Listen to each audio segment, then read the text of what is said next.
All right, welcome to the Straight Up and R&D podcast, where we're gonna give it to you real, raw, and uncut, unfiltered on pretty Unfiltered. much anything.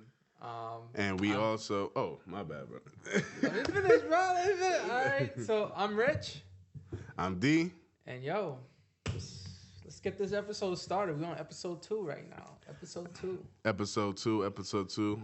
Before we get into it, I want to say a quick cheers. Cheers.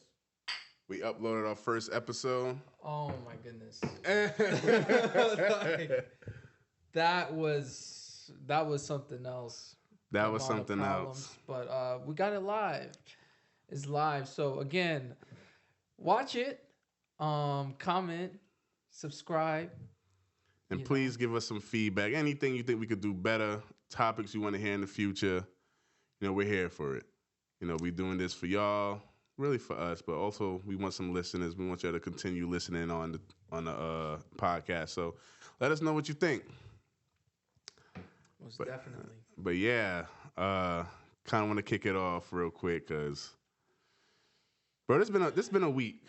You know what I'm saying? This has been a week, and we talked offline a bit about our week and just life and shit and stuff in general. But life comes at you fast, man. It sure does. Life comes at you fast, and what have happened in my personal life was a reminder of just take advantage of every moment. I'm an open book, so I can share with y'all. I recently had an unexpected death. And this person that died was fairly young. Unfortunately, she left, 2 children behind and a lot of questions that we're still trying to find answers to. But, it just explodes in my mind, this person had a good 40 to 50 more years of solid life ahead of them, and they're no longer here. And then I'm thinking in my head, why does it take these moments as a reminder for us to know what we have in front of us and to take advantage of it? Now I'm saying okay, I wanted to do so-and-so, right? I'm like, hey, this is a project I wanted to do for a long time. Let me do it while I'm alive and here now. Right. Instead of waiting until I'm physically or mentally unable to do. But why do you think it takes these harsh reminders in life, like death, for people to take action? I'm a victim of it. It happened to me. Me too. But why do you think, are humans just built like that, or it just depend on the person? I think it's the way society has us. You think about retirement, everyone just wants to work, get the bag, chase the bag. And it's you forget to enjoy life during that, That's a great point. And you look at, there's a guy that once told me, he's everybody's looking for their last Friday. and I took a moment to think about that. I'm like, what does he mean? It's really the last day that you are working until retirement. That's your last Friday. So people retire on a Friday. You come in, you turn in your laptop or whatever, and then you're done, and you go live your life once you're 65 or 68. And at that age, what can you really do? I mean, you can still travel and stuff, but it's just it's not the same. But I guess it depends on what the definition of work means to you, or what the word work means to you. Because there are certainly, I watch ESPN all the time. Guy, and I think it's Teddy Bruschi. He's old Pittsburgh quarterback. He's 70, 80-something years old. Waking up every morning, getting on national television, and still working. Uh-huh. But at that point, you would think that I'm just going to enjoy my years, rest with my children, my grandchildren. But he's still technically working, but it may not feel like it's work to him. Mm-hmm. You know what I mean? So it's I mean, I guess it kind of depends on the type of job you have. Okay. I mean, if you're a football player, you done got the millions. You done got the bag. And then doing this show is just something for you to get up with for a purpose, I guess. I mean, because at that point you have all this money, it's just like you can do whatever you want. You probably, I'm sure he has businesses left and right, whatever. Right. So a lot of those ex NBA NFL players, they probably just do that just to, stay relevant. Because think about all the other guys that retired. Yeah, nobody really talk about them unless it's like who was better, MJ or LeBron or Kareem and Shaq. Like, you know what I mean? Like, other than that, nobody talking about you. But not to deviate too far, but like, life is short, and the one thing is you only die once. Yeah, die once. You only die once, so it's like you gotta enjoy as best as you can life as you're living it. But, I always wonder, like, how do you do that? And, like, it seems like it's a simple question to answer, but say, like, we're young, I mean, trying to establish ourselves in our careers and really just trying to find our way through life. How do we, like, take a moment to, like, relax and stuff when we're putting a lot of pressure on ourselves to succeed? Like, for instance, like, even, like, this week, I was going 100% in work, and by the time I finished work, it's late at night, and I'm tired. I didn't have energy to do nothing else. Mm-hmm. You know what I mean? So, like, some people may say, hey, you shouldn't do that, but, like, if you have a hunger for success, isn't that the right thing to do?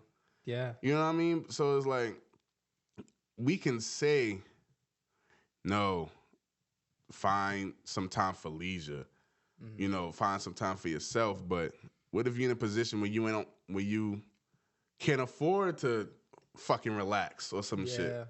You know what I mean? Like, I don't know. I feel like it's a double-edged sword in a way. It's just like... Yeah, it is. Because sometimes I think about, like, I go to work in the morning and it's dark.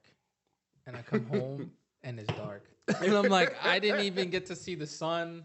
I didn't get to do anything. Like, it's just, I sit in 2-hour traffic to get home, and I get home and I look at the clock. It's like 6 something. I'm like, damn. By the time I eat, take a shower, that's it.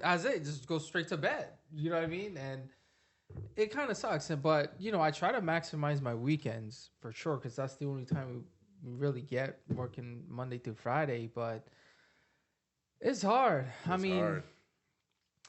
I will say with this work from home, it kind of like, makes it a bit tolerable now, more tolerable, because you get a little bit of your time back. And obviously you get to save some money because you don't have to run out and drive and spend on gas and transportation and all of that. But, it's about really trying to find little things that you can enjoy throughout your day or throughout your week. Right. And, not to do a transition, but you talk about saving money. Yeah. New Yorkers ain't saving no money right now. Nah. I said saving money for all the viewers. That's like in, Montana, Tennessee, all those other places. But New York, saving money is a myth. You can't do that. You cannot prove that you save money if you live in New York. I don't know how. I don't know how I'm surviving, if I'm being honest with everyone. I don't know what I'm doing to be here right now. If you live in New York, you just surviving to keep your head above water.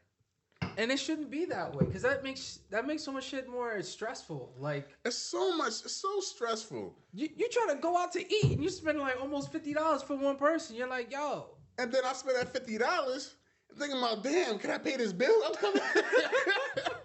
Can I pay my bills the next week, next month? Like, what is New York doing for the average person? It is too expensive to live here.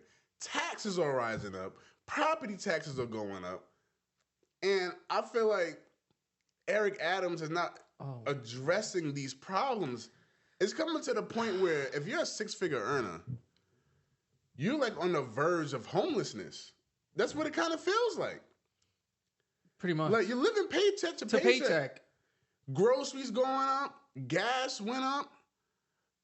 Cost of living has gone up. Yo, apartments like for 1 bedroom is like $3K. You're like, what the hell? Man, I know somebody right now paying $1,200 for a room.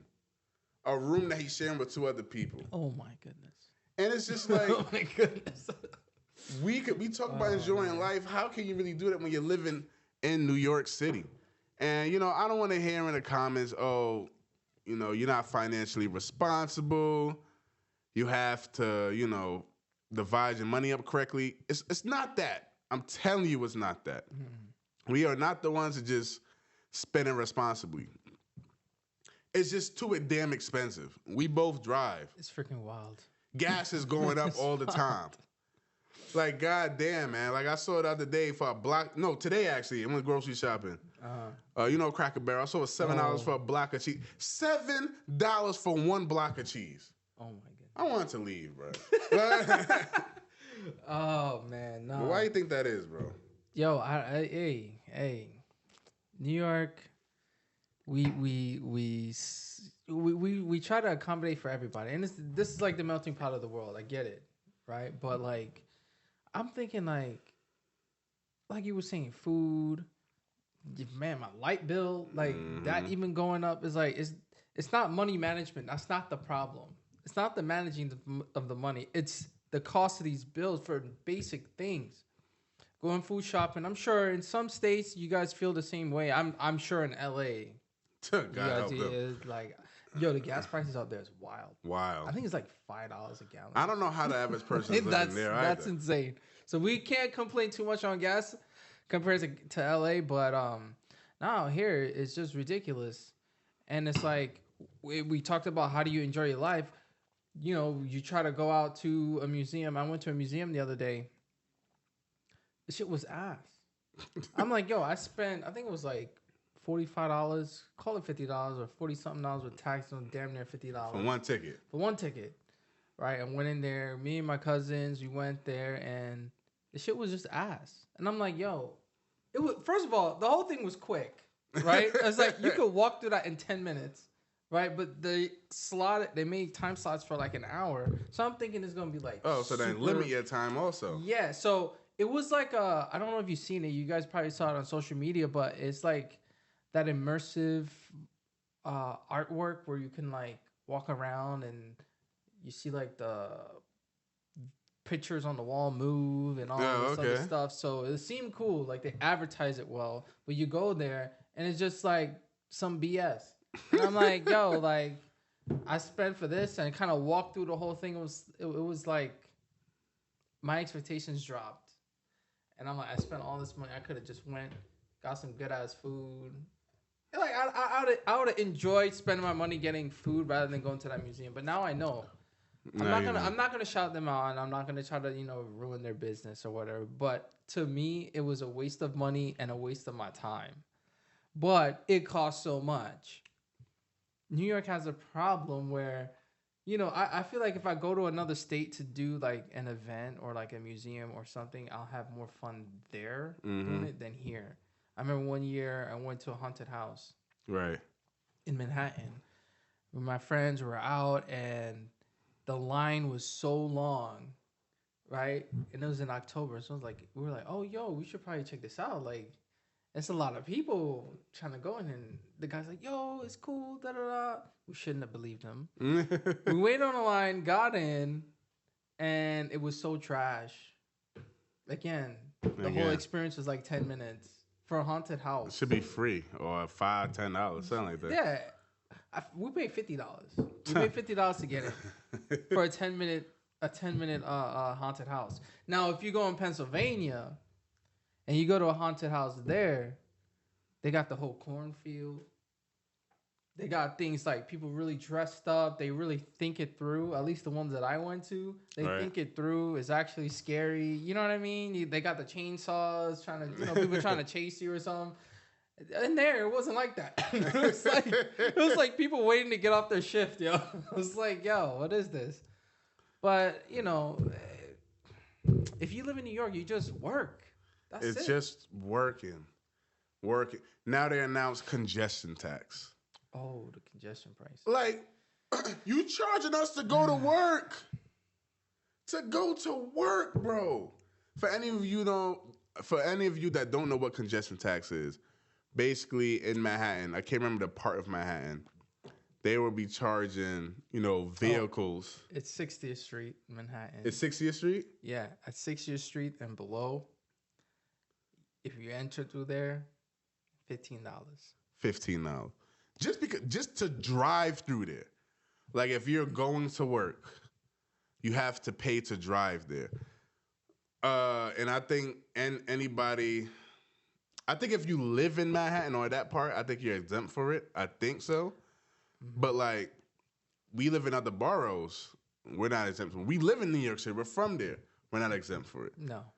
And which makes no damn sense to me. The MTA is a scam because they're saying it's $15 to enter in below 60th Street. Mm-hmm. So that financial district, if you're trying to cross through there, you got to pay.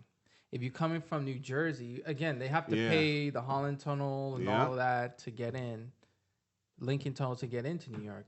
Then if they're like, let's say you live in New Jersey and you work in Brooklyn, you got to pay the Holland or the Lincoln Tunnel. That's $16 or $17.50, one of those. Yeah. Then you got to cross through to get through Canal Street to get to the Manhattan Bridge. Yep. Right? So you got to pay $15 again or pay again. Then you finally get to work. Then your ass got to spin around and go home. So you got to pay again. You got to pay again. So it's like, that's ridiculous. And who do you think is going to be paying for that? The people. Like, if I'm an Uber driver driving through there, I'm just raising my prices. And if somebody live around there, let's just say, somebody live around 60th Street and they say like, oh, I need extermination or I need some type of, so you to fix my AC. That's a good point. I'm charging higher prices because now I have to pay to come to you. Right. It's ruining everything, bro. Mm-hmm. And again, you're doing nothing but hurting the people. And then I hear, I was reading some of the comments. They were just like, oh, just take the train. Just take That's MTA. Bullshit. That's now bullshit. You're telling me how I should commute to and from work? Taking the train is bullshit. It's BS. And it's dangerous, one. It's dangerous. It's already, you're already packed in there like sardines on an average workday. I can't imagine how the subway's about to look now. It's going to be ridiculous. Absolutely ridiculous. It's going to be absolutely ridiculous. Just the other day, when I was picking my wife up from the train, somebody came in there with a terrible attitude. Man was saying like, oh, it was crowded. It was crowded. And then somebody stepped on his shoes. Make a long story short. Stepped on his shoes. Stepped on his shoes. Oh, man. Here it's we very go. crowded. That's how you know you in New York. Go ahead. And then he's like, yo, I need you to wipe my shoes. You stepped on them. And the man is like, oh, I'm sorry. It's crowded. Wait. Pause. Yep. He said, you stepped on my shoes. I need you to clean it. He said, I need you to clean it. Lifting up his foot, by the way. Lifting up his foot to clean it. No way. And it's crowded-ass train. So. No way. He's like, yo, I'm sorry. Like, it's a crowded train. Like, I did not mean to step on your shoe. And then he just went from 0 to 100. He saw that he exploded. He was like, I will shoot you on this train. I don't give a F who sees me. I'm going to start blasting on this train. And then he started like, like how you go into your waist like you about to pull something out? Of course my wife was scared. She got off the train immediately and I had to go pick her up from a further train station. But I'm saying these are the type of people that are allowed on the train. Anybody's on the train. It's dangerous. It is absolutely dangerous. It is. And I don't know what Eric Adams... He hasn't addressed crime yet. He's been in office for a while. He hasn't addressed crime yet. You know what he did address? Being around celebrities, being around, eating fancy dinners and all that. I don't know what has he done for New York City since he's been here. What has he done? I can tell you. I can tell you. I can tell you everything he's done. He supports congestion pricing. Yep. That's one. We got the migrant crisis going on. Yep. So we have that. He made these robots that surveillance the subway instead of really fixing the root of the problem, because I don't know what a robot is gonna do if somebody's trying to mug me. Take my picture, like, I don't know what that's gonna do. But hey, as New York taxpayers, we paid for that, so for whatever that's worth, I guess, for whatever it's worth. And yeah, he screwed up the Airbnb situation. Yeah. What else did he do? He, forcing everyone to take the train, public transportation. If you take the Brooklyn Bridge, he shut down one of the lanes. So now the Brooklyn Bridge is now from 3 lanes to 2 lanes. So 1 lane is dedicated to bicycles. I mean, I don't know how much worse you can make traffic by shutting down a lane. Okay, so that's even worse. And I think that's all he's really done. So he hasn't done anything positive. Nothing positive. Nothing That's positive. what I'm saying. He hasn't done shit. He has made New Yorkers' life worse. Oh, and I forgot the most important thing. He's cutting back on city services. I think they're... Yes, I did hear that. I did hear that. Back. So, all of our firefighters... Police, paramedics, mental health institutions, hospitals will actual be needed seeing, services. I think it's a 15% reduction or whatever the percentage was, but it is happening and it's coming. Budget cuts. I know we have a record-setting, amount of cops leaving the workforce. I don't blame them. Like, why would they want to stick around? You're cutting back money from people who's here to protect the city. While we have a crime problem, you're saying, we have a crime problem. Let me deduct their pay. That makes sense. And we're paying for this. And we are paying for this. I don't get it. And he's a former policeman. And that's the thing that really gets me. Why did Look, listen. And this is directed towards my black brothers and sisters. Why would you guys vote for a mayor who was a police? Like, ain't the thing fuck the police type shit? Like, where did all of that come in? Like, how did... Actually, I do know. It's because he was black. Yeah. It's because he was black. I always vote for him because he's black. Has he done anything? I mean, all the New Yorkers that's watching, has anything been done since this man took office? Everything has gotten worse. When Curtis Levi was running, he what he wanted to do to combat crime was implement stop and frisk, which was which was back in the day. We had stop and frisk before. I heard a loud outcry of saying it's racist, it's racial profiling. It's a quick way to get black people into jail. Mm-hmm. Now, me, I wasn't worried about it because I'm not a criminal. Mm-hmm. So, so if a cop wanted to stop and frisk me, you're not finding anything, and I could just go about my day. Now, I understand, look, again, we addressed in our last episode, we understand that there are some cops that are racist and they just want to, antagonize black people. I understand that, but majority of cops are not like that. I was actually in support of it because I'm like, look, we have a massive problem on crime. Okay. Something has to be done. Mm-hmm. Now, if you stop and frisk somebody and you able to find weapons, find drugs on them, isn't that a good thing? Yeah, but I don't support the stop and frisk. Why not? I don't support it because it's like, again, there's good cops and there's bad cops, but it be your own people sometimes that come and give you a problem. And I'm not trying to say it's okay for criminals to run around with guns and knives and drugs and all of that stuff, but if it's the one time that you doing something and it's just giving them authority to stop you for whatever the reason is, right? And like, I feel like there's cops that abuse the power, like they power trip. See, but the thing, all right, not that I disagree with you on that point, but what's the solution? See, that's what I'm saying. Like, a lot of people... The solution is the right to bear arms in New York City. That's the solution. That's the solution. Okay. Because I don't feel safe if I'm walking down the block or if I'm taking the public transportation like they want us to, and then you have the guy that ran around shooting people in the train cart, and they took how many hours to find the guy? Like, if there was another civilian in there who had a licensed weapon, they would have stopped him from shooting other people. Yeah, no, yeah, but yeah. To me, like in all the other states, southern states specifically, or damn near every other state except New York, you have the right to bear arms. You can have a license to carry wherever in your car or whatever. And like, at least you have a level of protection for yourself, right? We're upstanding citizens. We're not criminals. But for some reason in New York City, we can't have one because of what? We're going to have other criminals running around robbing, stabbing, shooting people that are helpless. We can't rely on the police to come and save us. Police only come after the fact. After the fact. They're not there to prevent it. They come after the fact. Everything is after the fact. The damage has already been done. All right. Now, I want to make this last point on stop and frisk. Just wanted to clarify why I was in support of it. Not that I even really like the solution.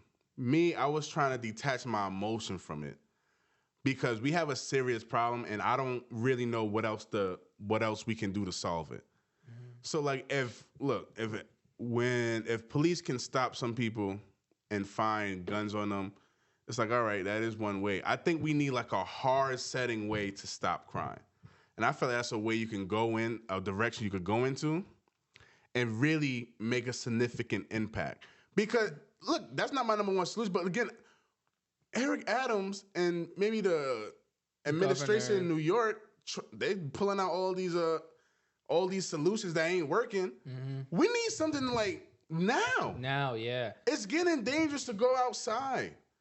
It's really dangerous. And it's just like with the police leaving the workforce, criminals are about to have a celebration. So that's what I'm saying. Like, we need something done. Good point of the right to bear arms, because I could just imagine if they put in a law like, hey, New York City, you have the right to bear arms. People might think twice about running up on somebody now. Hell yes. They're going to think 3 times. Okay? Before they go rob the store, like, there might be somebody in that store with their own blicky. So, yeah. Let me go find a job instead. Let me go find a fucking job instead of robbing this store. But, like, nah. I mean, like, I understand some of the positive, like, legit positives for stop and frisk. But in the end, it's been implemented before. And it hasn't helped. So, bringing it back is like you're trying to repeat what you did before. Because the same thing's going to happen.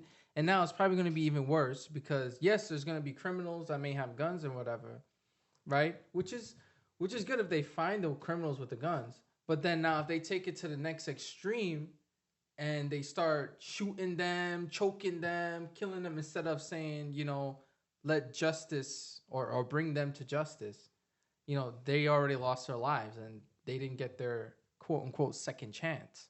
All right. Right? So I think if they just change their view on the right to bear arms, like having us legal carry, legal, all of that, then I think it will definitely reduce crime. Because if you kill someone and you show that it was in self-defense, there's no problem. But another thing is, too, to help reduce crime, again, what we were talking about, people are struggling. Mm-hmm. When prices go up, crime goes up. Crime goes up. Prices go up, crime goes up. People are struggling to eat, find shelter, because New York is getting really expensive. So they go another direction to try and get it. Mm-hmm. And you can't blame them. I mean, when your back is against the wall, what are you doing? You got to do. You got mouths to feed. You got to do what you got to do. What you got to do. So this is kind of like self-inflicted problems that New York is having.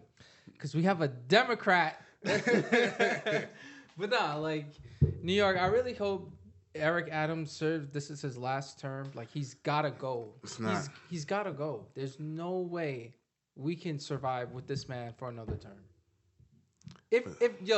New Yorkers, if you guys vote for this clown again, I might have to consider leaving. Because nothing is getting better. Nothing is getting better. And it's like, it leaves us at a point where it's like, okay, are we going to pay this bill or get something to eat? And it's just like, life shouldn't be that way. A room shouldn't be $1,200. Like a room. A room. Let me say that for the people who don't live in New York. Imagine living in a room for $1,200, where you got to share the kitchen, the bathroom, roommates, all that for $1,200. Does that make sense? Is this something you want? No sense. Quality of life is going downhill for New York. Yeah, man. Like I don't. It's actually really sad. Unfortunately, I don't think New York is going to vote differently, just because it's just like a machine. We don't actually look at what the Democratic candidate is standing for, what he's willing to do to try and create change. He just has that label. Oh, he's a Democrat. He or she's a Democrat. All right, cool. We're just gonna vote, and it's just really unfortunate. Yeah, we gotta change up the way we vote to see some real change. Or to be honest, there's got to be some better candidates at that. People who's really gonna do stuff for the city. I mean, when I was driving from work one time, I was like, they're talking about this whole go green thing, and I think it's all a myth. It's all. I'm gonna be more raw. It's bullshit. Okay, going green is bullshit. It's dumb. It's stupid. It's a waste of time, and it's only made to make you more stressful. You want us to take the train. That's always late. You always have a problem. Somebody fighting or jumping on the tracks, throwing food on the tracks. All right, that's typical New York bullshit, right? Then the prices for the train, the subway, metro card went up. But it's about to go up again when this tax congestion thing goes into place. Yeah, it's about to go up again. So it was at $275, now it's at $290. Yes, you guys that don't live here, it may not seem a lot, but it's a lot. Anyway, you do all that, you get on the train, it's freaking packed to the brim. Mm-hmm. It'll say it's a express train, but it starts making local stops after a certain stop. I'm like, yo, I have somewhere to go. Boom. So you have to deal with that. The buses are packed. Oh my God. Even the stretch buses are packed. Yeah. You're like, what the hell? So, I was driving and I was thinking, I was like, if they were to make a train, right? This is my idea, MTA. If you want to take it, give me some credit on the bottom. But there's from Brooklyn to Manhattan, right? Yes, we have the trains that go under the bridge, on the Manhattan Bridge or whatever. If you were to make a train or a line that only connects from, for example, let's say like Williamsburg to, Lower Manhattan or whatever, just right across that little patch of water, just make it $1. That's too cheap. If you just make it $1, right, and make it all like solar energy and renewable energy, right? I think it would be like super beneficial. Like people who live in Brooklyn to get to Manhattan in less than 2 minutes. Where you don't have to jump on this train, wait for this, subway. Just make a nice little train rail above ground. Make a bike lane. Cover the tracks so people don't jump on the tracks or throw trash on the tracks. Cover it like a little dome. Right. And then just put 2 trains on it. 2 going one way, 2 going the opposite way, and then just picks everybody up, and it's only $1. I think, and if you want to ride your bicycle across, you can ride your bike, your scooter, walk, jog, do whatever you want to do to get across. Just do that, and I think it would be. That is something that I would take if I lived in Brooklyn and I work in the city. Right. $1, $2. Think about it. No, it's a good idea. Solar energy, mind you. So you're not paying. They're not paying to, electrify the trains. It's free. It's from the sun. You see what I'm saying? I think that would be a good idea. That is a good idea, but because if they had that, not to cut you, if they had that instead of saying, "Oh, we're gonna hit you with congestion pricing," I'd rather my tax money go into building that train. But that's the thing, though, bro. Going to congestion pricing. It makes too much sense, so it's not gonna happen. But again, these last few years, has they done anything to make our lives easier? I have too much sense. That's why I'm not the mayor. I think the dumber you are, you get elected. You'll be running like, oh, yeah, he makes too much sense. Yeah, let's find a way to get this guy disqualified. Right? Yeah, we got to get him out. Let's dig up his past. Let's dig up his past, dude. But yeah, man. So another thing about New York we got to talk about is the migrant crisis. Yeah. And listen, y'all. I know we have listeners all over the country, out the country. But these are just challenges we facing, so just bear with us. The migrant crisis, again, let me start off by saying this. I am for helping other people. If you need help, and I feel like if we have the means to do it, then by all means, let's help people who we can help. I'm not trying to be rude or disrespectful, but to me, where it hurts me, and I feel like other Americans and New Yorkers, we have people in our city that needs help who are struggling. And I mean struggling. That's on government assistance because they can't get by. Who's looking for housing, especially with the rise of prices and everything. There are people who are out here struggling. And they're not receiving much help. But we're opening our city up to all these migrants and giving them, for instance, like Section 8 programming, city FEPS housing. And if you don't know, those are extremely tough programs to get into. Oh yeah, especially if you're already here. Especially if you're already here. Is very difficult. Very difficult. But these migrants that just come into our city, boom, get it. That's a slap in the face to all the other New Yorkers and Americans that's struggling. Paying for it. And then they're paying for it. And also Thanksgiving, was not too long ago. I was watching the news and there was, I believe, a church that was giving out turkeys, along with turkey, clothes, shoes, just help giving out stuff to the community.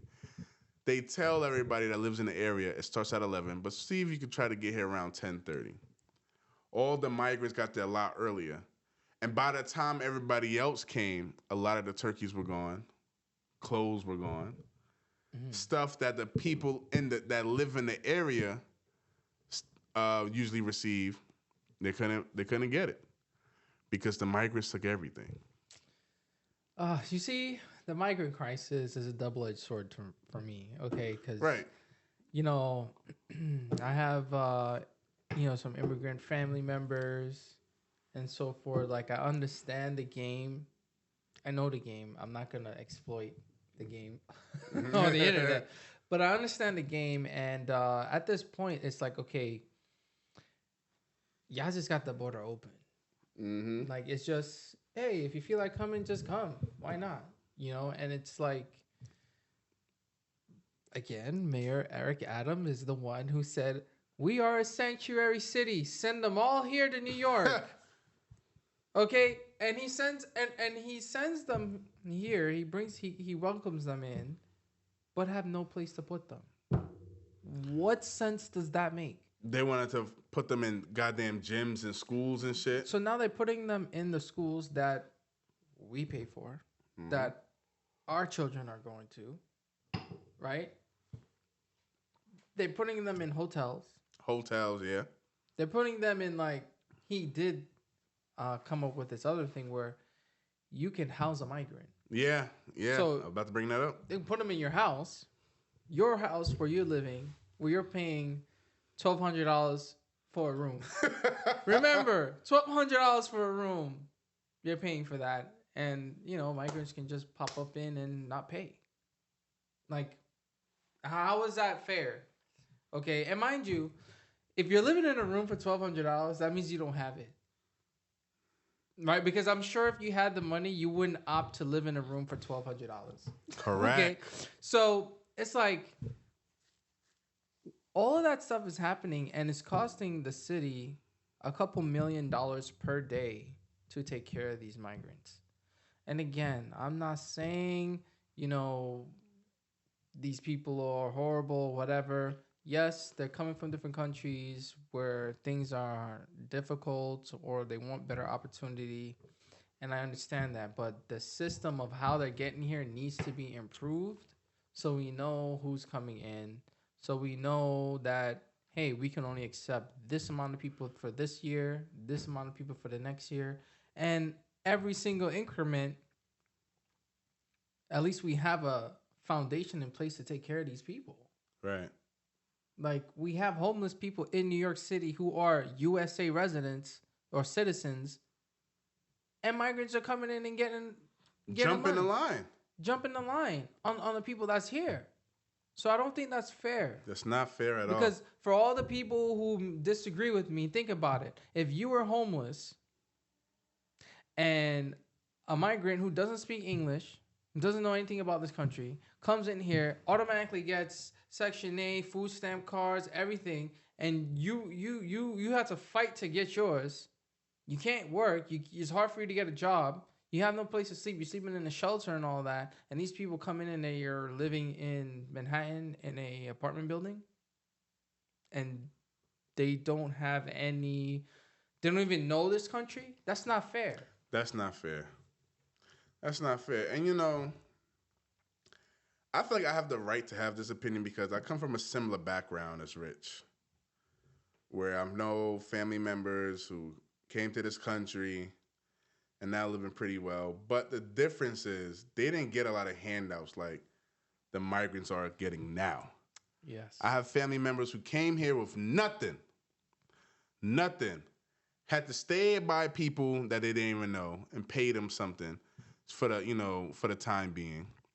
Work, get a job, work to a position. Yes, were they on government assistance? Yes, for the time being. But they just worked their butts off till they finally got into a place where they were able to get their own homes, have enough money to, help their families, and basically get their own place. Some of them are now homeowners. Mm-hmm. Now homeowners because they came here, had a dream, and just worked their tails off until they were able to be in a comfortable position. Mm-hmm. That's why I think that's the background I come from. And that's why I think, this migrants that's coming in just getting everything handed to them. First of all, that's just not the American way. And it's just unfair. It's even unfair to the people who came here before previously and just worked their butts off. Like I said, worked their butts off to get to where they at now. You know what I'm saying? So it's just like, what are we doing?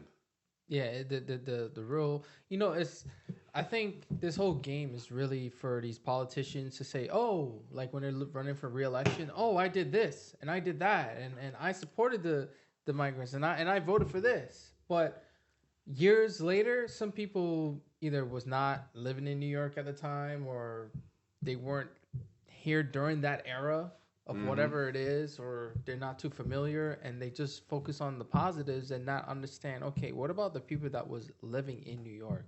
How did they react?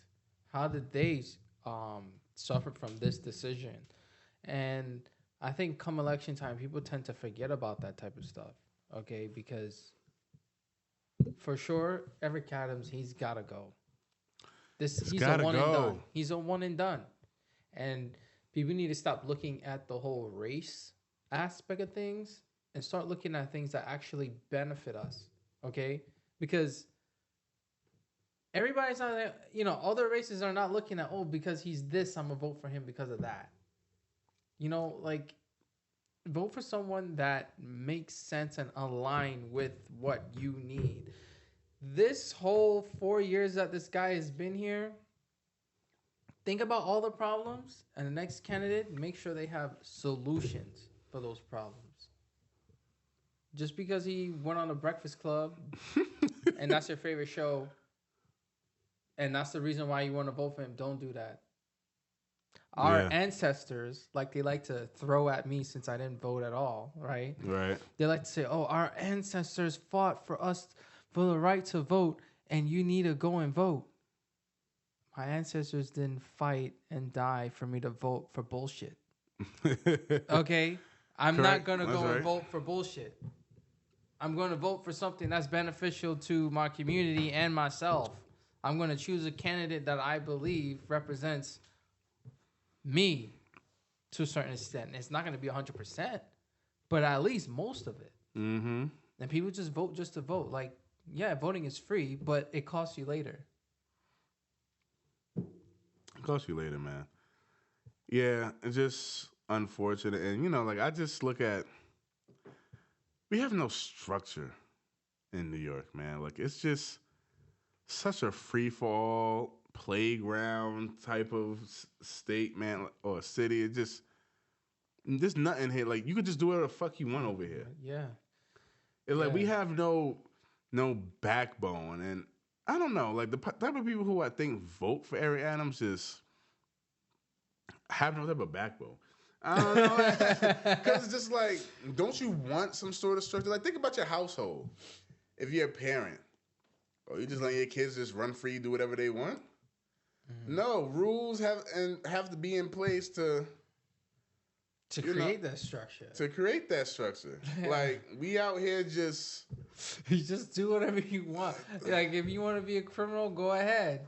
You know, just run around, do your own thing. Yeah, I'm taking away the cop's salary, so it's fine. Yeah, you can be a criminal. You know, we're going to have less cops on the streets, so don't worry about it. Just go ahead. Let's go right ahead. You know, you want your schools to be packed even more? Yeah, let's just have some migrants sleeping in your basketball gym. So now your kid that wants a basketball scholarship can't get one.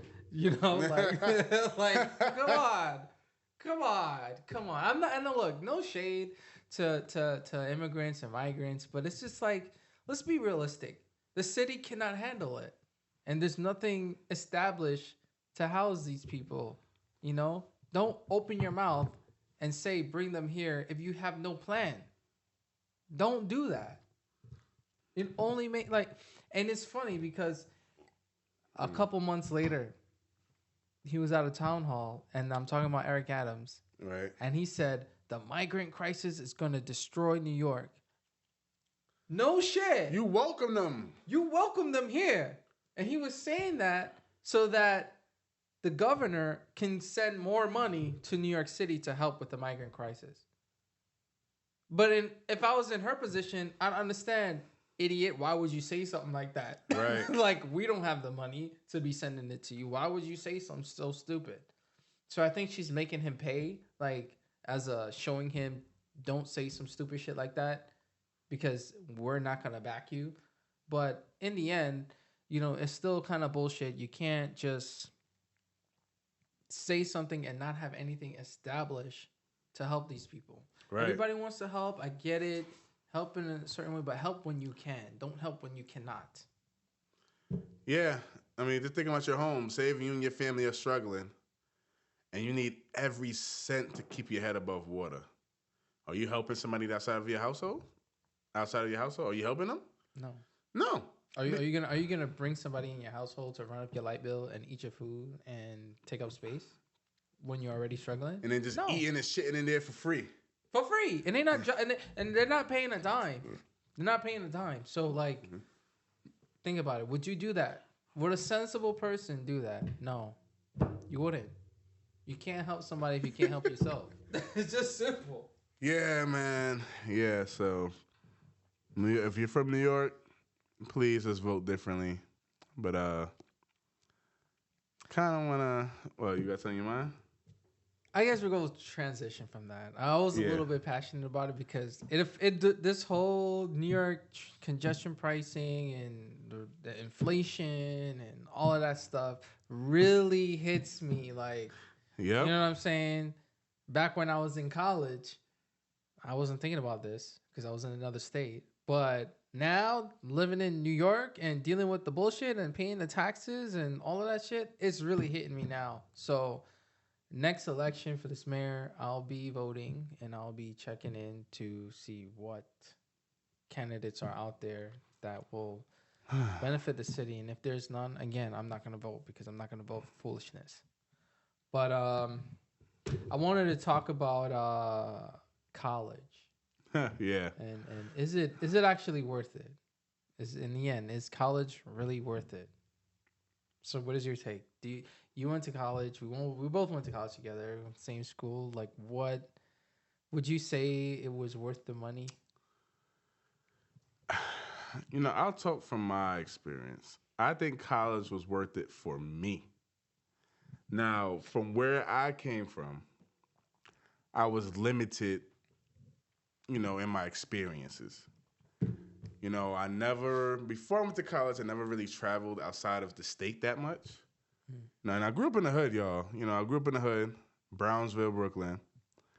I was just exposed to, drugs, crime, crackheads, all that BS. You know what I mean? Like, I was exposed to like different cultures and working with a different set of people.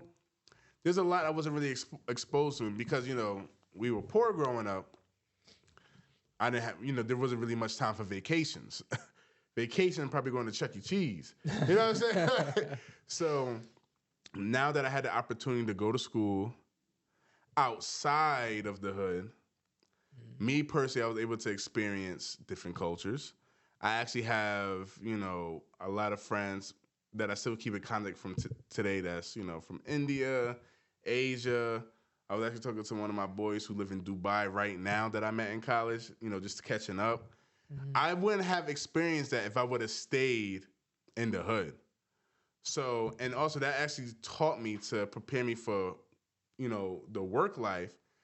Because you have to, when you're preparing to work, when you go in the workforce, whatever job, literally whatever job, there are going to be people who's not from the same culture and don't have the same background. And if you haven't been exposed to those people, it might be a tough transition for you. College prepared me for that. It also helped me be more independent.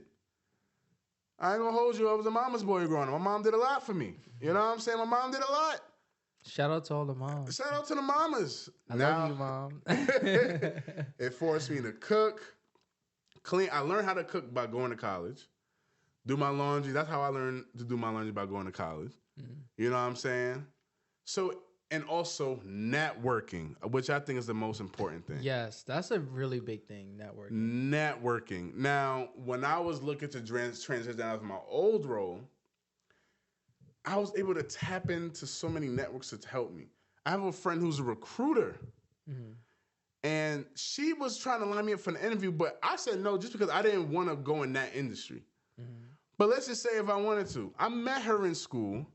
She could have set me up for the interview, like she said, and I could have had a job because I networked in college. Right.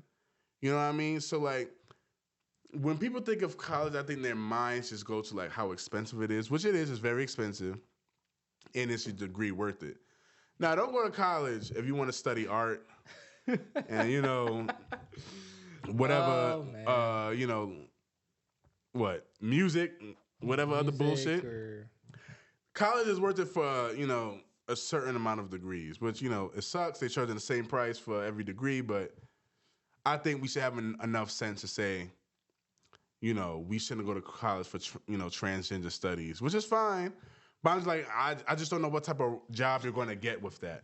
You know what I'm saying? Like, so college is worth it, I would say, at least for me in my experience, because it molded me into the person who I am today. And I looked at it from a bigger picture. No, that's good. That's good. I'm glad it was worth it for you. I mean, for me, again, I didn't go to school for lack of a better term, a bullshit major, but but in the end, was it worth it? I'll say it's a little bit more expensive than it needed to be. I'll give you that. I'll say that. It could have been like a couple $1,000 cheaper. A couple thousand, couple $1,000 cheaper. Maybe like $20,000 or $30,000 cheaper. But if you can afford to go away to college, I say definitely, because again, it gives you that exposure to different types of people. You get to learn more about yourself. Right. It's like going, people in their late 30s and 40s, they start taking trips alone by themselves. It's already too late for that. Okay, I'm gonna be honest. It's already too late for that. you go away, from your parents, and you live on by yourself, and that's where you kind of get to learn how to do things on your own. Like you said, you learn how to cook, you cooked more, you did your laundry, all that stuff. It's like you gain that sense of independence that you probably wouldn't have gained if you were at home. Right. Because again, you'll be comfortable and doing certain things. But for me, I had a good experience. I met people from all over the world. Japan, China, India. Yeah. Some people in New York, obviously people from Cali and, Florida and all the major cities. And that was great, because it built a network. Yeah. Some of these people I still, keep in contact with. I've made so many great memories with my friends. And I think it's good for that aspect as a person growing up. Like you get a lot of personal experience that only you can tailor. Right. Because I felt like if I were to go to school or college in New York, yeah, it would have been a little bit cheaper, but I would feel like it's just high school 2.0. Like I'm in the same area probably going around the same, like everything is new, like nothing has changed. And I'm a type of guy that I like to be in different environments. I like change. I like to experience new things. I like to be out of my comfort zone. And I think college it was worth it in that aspect. And then career wise, look, if you don't got a degree, it is gonna be hard. Like if you don't got some sort of degree, and let me say not like an art degree or a gender studies degree or something like that, but like a legit degree, you can at least be able to live in New York. At least. Was it expensive? Yes. Our President Biden has not canceled student loans or even give us the $20,000 that he promised to, deduct for us. But we still got all the PPP loans and, aid to all these other countries. Yeah. For all that other stuff. And, student loans just couldn't, and bailouts for the banks. Student loans just was not on the list to be canceled for whatever reason. But, I think it's worth it. But definitely, if you're going to college, I'll say this. My advice is this. If you're going to college, make sure you're going to college for a degree that can make you money. Exactly. Don't just go to party. Parties and all that's fun. Again, I did it. You did it. We did it. That's some fun, boy. You know what I'm saying? We do it. But don't go to college just for that. And if that's your mindset, just stay your ass at home and save the money. Trust me. And you know what I also think too, bro? It's just like, since when is educating yourself a bad thing? It's like, all right, you go to college. The main point is to gain an education. Mm-hmm. I don't think that's, can really limit you. I mean, it can hurt your pockets, yeah. But I feel like in all else, you have an education. You learn more. You know a lot more. I feel like, that's something that nobody can take away from you. Yeah. You know what I mean? Like, that's something nobody can take away from you. So, look, that's just our opinion. Certainly my opinion. It might be a person-by-person basis if college is worth it, but I certainly enjoyed my time. And the position I am in, today where I'm at now was because of college. And, I wish people would stop spewing this hateful rhetoric towards college and saying like, yeah, you don't need a degree to get into this big industry. When I go and look around, the people that are in the industry went to fucking UPenn. Oh, yeah. Harvard, big state universities. I'm like, where are the people that they say don't have degrees? Where they at? Hey. I just want to say something for those people who say, oh, you don't need a degree to do this or to do that. Technically, you're correct. You don't need a degree. You don't. But you gotta be hella damn lucky. Yeah, hella be damn to lucky. be working at Google with no damn degree, or to be working at what place with no damn degree. You gotta be hella lucky, because when you go into an interview, they have their requirements. Right. They're gonna say, oh, you must at least have a bachelor, You must at least have X amount of experience or whatever. You can't just say, "Oh, I have a high school diploma." Here, like they're gonna look at you like a clown. You know what I'm saying? So if you're like the Mark Zuckerbergs and those people of the world, I'm sure Mark Zuckerberg is asking people to have a bachelor's degree to work at Facebook. And yeah, talking about Mark Zuckerberg, even Steve Jobs when he's back. Oh well, yeah, he didn't do this, whatever. Yeah, you still need a degree. And for those people who talk about Tesla as well, oh, you don't. And even though Elon Musk came out and said, oh yeah, you don't need a degree, bullshit. You don't need a degree to work at Tesla. Okay? Let's say you don't have a degree. You at the bottom of the totem pole. How much money do you think you're gonna make without a degree? Come on. Exactly. Yes, you could technically work there, but you might as well work at McDonald's or Burger King. And even then, they want like an associate's. Yeah, which is fucking crazy. The foot That's burgers. crazy. To put salt on my fries. Come on. And you know, I hate when people always bring up Mark Zuckerberg. Oh, he dropped out of college, so I can do it. First of all, he dropped out of fucking Harvard. Number one. He dropped out of Harvard, not just a community college, Harvard, number one. And so he's an anomaly. Like, there are not a lot of Mark Zuckerbergs out there. The media likes to highlight these anomalies and say, "Oh yeah, we all can do it. It works." No, you don't walk the same path as these people, bro. You don't. You do not. Ladies and gentlemen, just because they look, anomalies happen, and I'm not saying they can't be you, but don't bank on that. Don't bank on that. Don't bank on it. Don't bank on it. So please stop looking at other people's lives and trying to mimic that when you don't walk the same path as them. You know, like even Bill Gates. I was reading shit. What was the book? Outliers. I was reading Outliers. And in the book, it said that how Bill Gates said how lucky he is to be in the position he is today. Because he grew up in a state in Seattle where he lived near the only school where he had access to a computer. Mm-hmm. Like, you know, back then computers were, you know, everywhere like they are today. So he was able to pursue software engineering because he was in the state and in the school that had the only computer. How fortunate is that? That's what I'm saying. How fortunate is that? So that propelled him to be where he is today. Obviously, if you lived somewhere else at that time, you couldn't be Bill Gates because you didn't have access to a computer. Mm-hmm. So when people who want to say, hey, I want to be like the next person, that person, sometimes luck plays a huge... Most certainly. Luck plays a huge part in this. Be yourself. If you're in school, stay in school. Don't drop out of school because you see somebody not in school. Walk your own path, man. There's a way to become rich in so many different ways. There are people who became rich because they dropped out. People who became rich because they pursued school.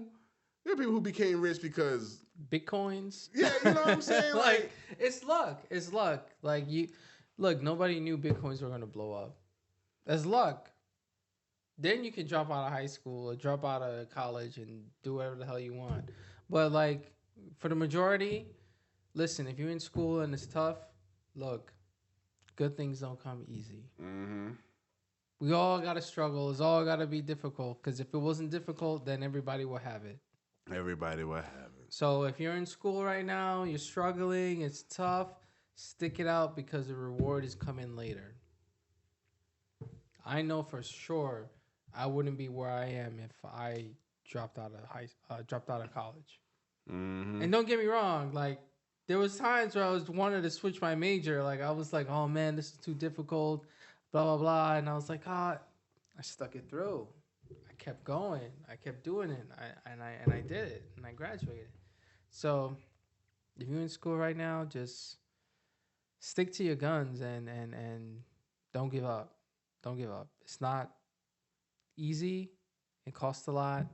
If you can figure out how to save money here and there or, create your loans in a way where it's not as expensive.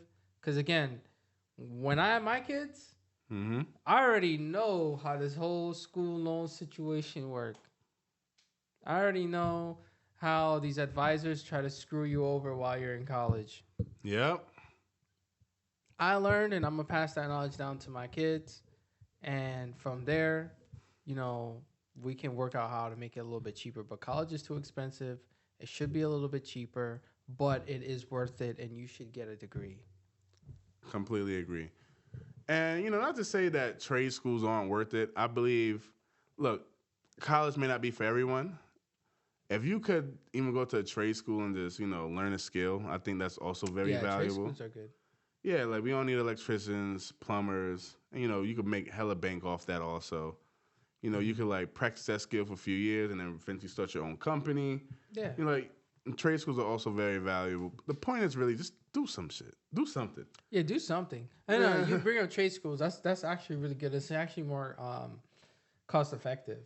Mm-hmm. You know, I mean, yeah, you may have to go up front with a loan or like cash, but it still pays off because you still need plumbers, like you said, electricians, and you know, knowing HVAC, all that stuff is a necessity, and it pays well. It pays really well. It pays really well. So if college is not for you, check those avenues, and you know, think like if you're not gonna go to college, think of alternatives to college, and then think of things that you're interested to do that pays, not just I like to make TikTok videos, and yeah, I'm gonna blow up and be like Camilio, whatever that girl is. Like, you know what I mean? Everybody wants to be the next big thing, the next. Look, we just spoke about anomalies. Those are anomalies. Anomalies, bro. Like, you can't think you're gonna be like everybody else. Everybody else, like D said, walks their own path. Walk your path, man. Walk your own path. All right. We got time for another topic? Hell yeah, we got time for another topic. All right.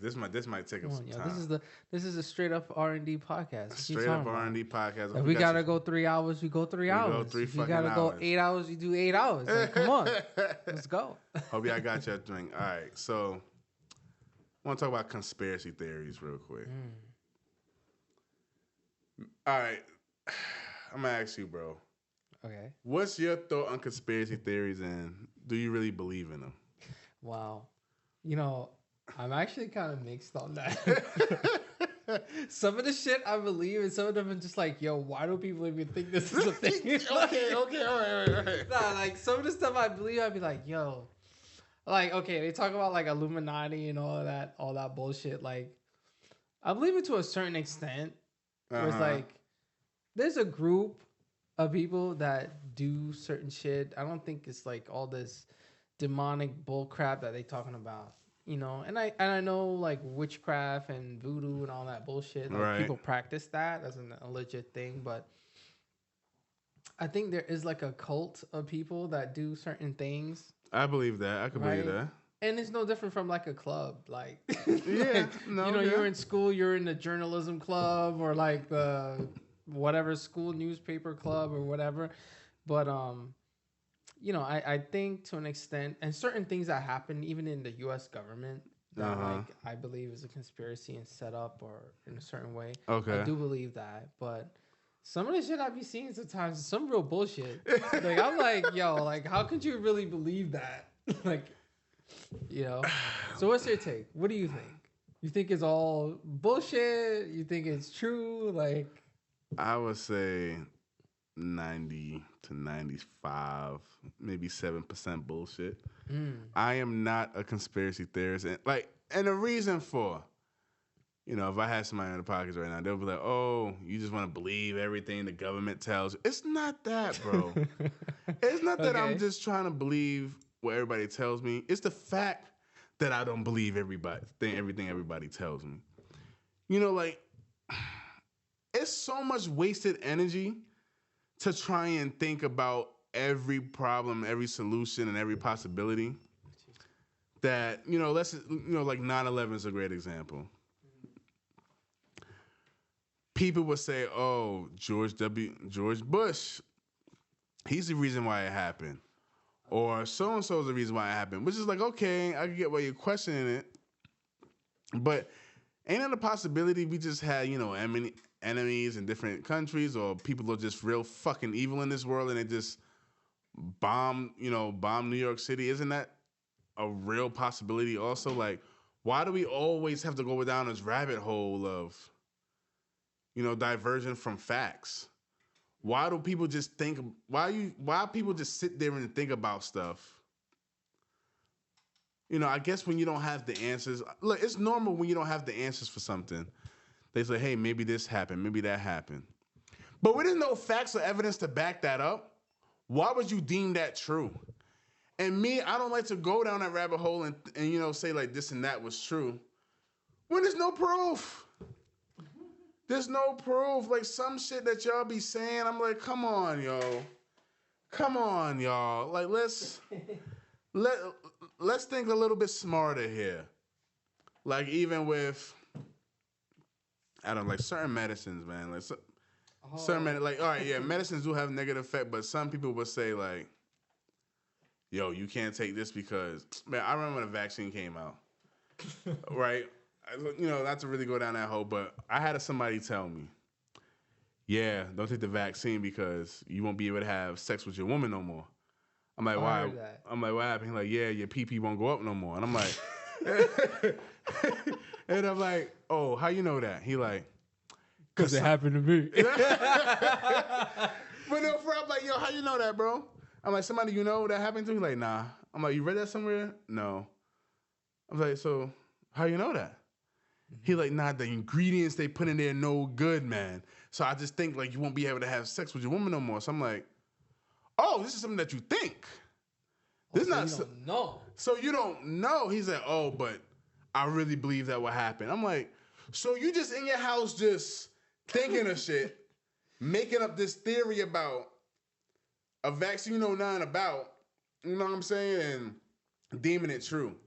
And I think conspiracy theories can be real dangerous to people because, and I think it's just really based off emotions on like what you think happened, again, humans, we always want an explanation for some stuff, but I think some stuff just don't deserve an explanation. I don't know. Unless I know something is true or not, I don't think it's worth the energy to come up with these huge ideas or theories about why something is true or not.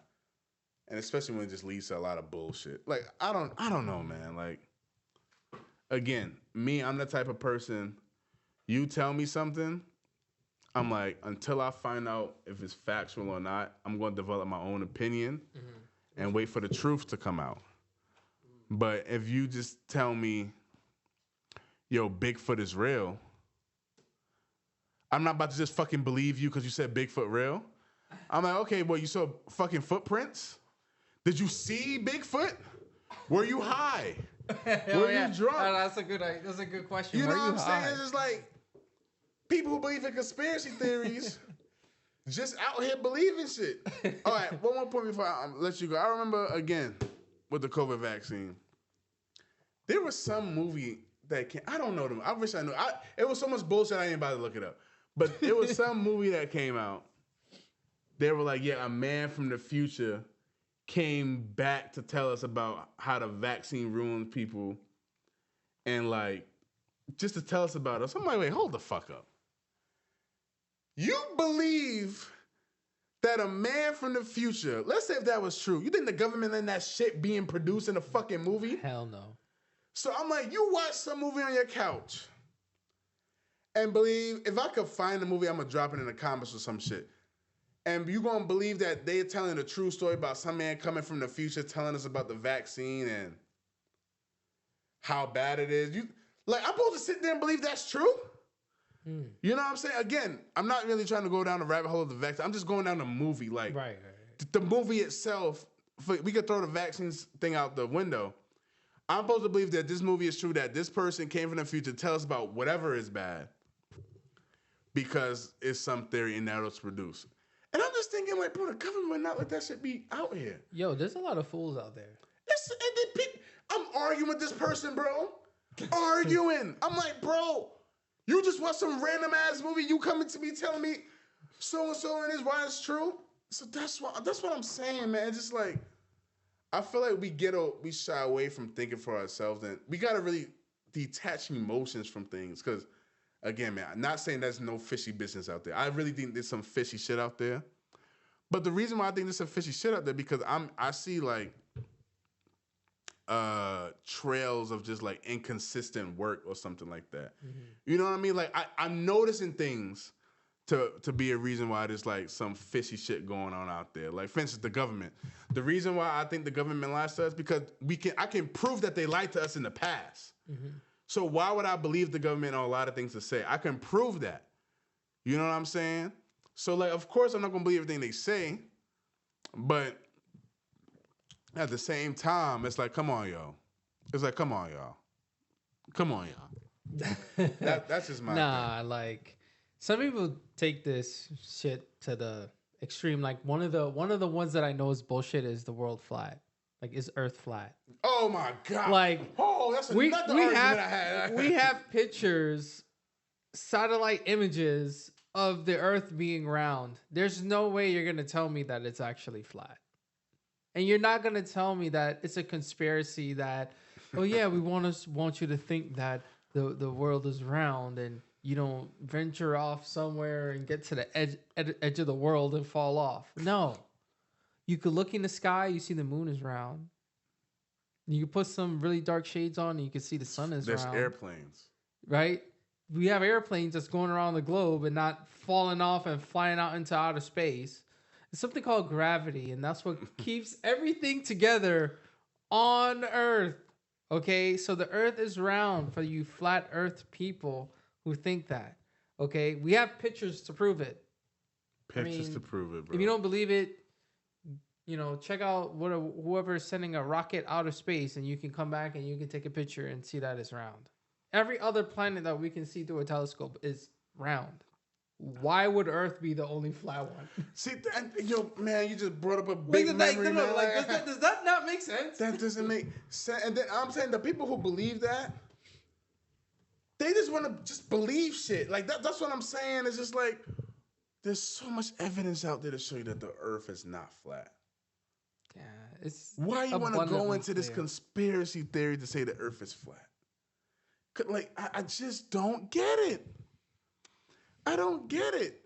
Now, can you think of the top of your head that a conspiracy theory that makes sense to you? One that makes sense, and I guess before it becoming a big thing was the whole Diddy situation. Okay. I know people were like talking about it, like, oh, he does this, he does that, and it was like a little like, what's really going on? Does he really do those type of throw those wild R-rated parties? And I'm like, yo, if people is really talking about it like that, and it's from like multiple people, something gotta be true. Then some of them gotta be true. Like, some people gotta have like some truth to their story. But then now it blows up, and hey, here we are. He's getting sued left and right. Mm-hmm. That was one. Then they had like, the 9/11 thing. Again, it was real. It happened. And RIP to everyone that passed. Yeah, RIP. Sorry, I didn't say that earlier. But some things were just a little bit odd. Okay. Unless the government took advantage of the situation to pass certain, like the Patriot Act and all that extra stuff. Mm-hmm. But it was a little bit like, What was odd to you? I feel like the U.S. played a role in that whole thing unfolded. Like how in a sense of, provoking another country. Okay, that makes sense. In the sense of provoking another country, not that we're giving them the go ahead to do that, bomb shit up. Okay, right. I think we played a role in a sense to make them retaliate in such a dramatic manner. But again, they're not going to tell us the truth. And then UFOs.